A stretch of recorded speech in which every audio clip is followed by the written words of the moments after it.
What is your 20 story? Okay, my 20 story is a lot. It started from leaving uni to getting a job, to getting my car, the car that I've always dreamed of, and obviously my weight loss journey from the kg that I was in the 3 digits to being at the 2 digit. Yeah, that's been a big part of my 20 story. And yeah, like this year has just been, well, my 20s has been a journey that is unspoken about, but I believe what I look like speaks about my journey. And yeah, it's just full of smiles, love, grace and everything, yeah. Let's talk about finishing uni and getting a job.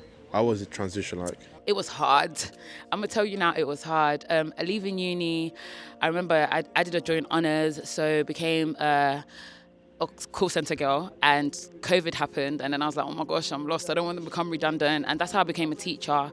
So yeah, 5 years of teaching has been great, but it has been a journey that even right now I still think I want to be a flight attendant. But who knows? So during those times of confusion, how did you find clarity?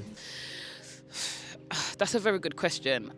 I'm still unclear, to be fair. I'm still a bit confused on what I actually want to end up being, if that makes sense. I think teacher was kind of like dropped into my lap, and I believe being in my 20s, there's no actual sense of clarity, but there's just obviously a path that I'm trying to go down. I'm trying to go down the straight and narrow path, if that makes sense. But right now, as I said, being a flight attendant, being a youth worker, being all of these things, there's confusion everywhere, but eventually whatever path, whatever's laid in my lap is what, I go down. How do you not care what other people think of you? I very much do care. It's been a process. I'm learning how not to care. Even as I'm standing in front of you speaking to you about my journey, it's really hard to speak about what I've been through and so on.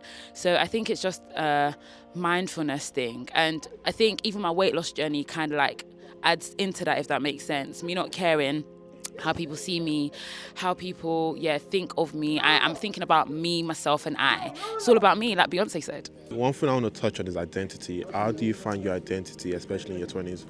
I think finding my identity is a long process. Being in my 20s and about to end my 20s to go onto the third level.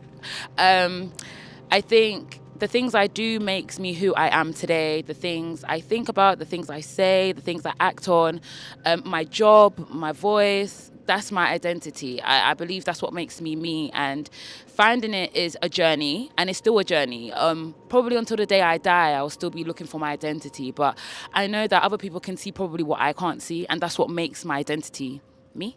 So with social media and friends and community, how do you stay true to yourself? I love social media.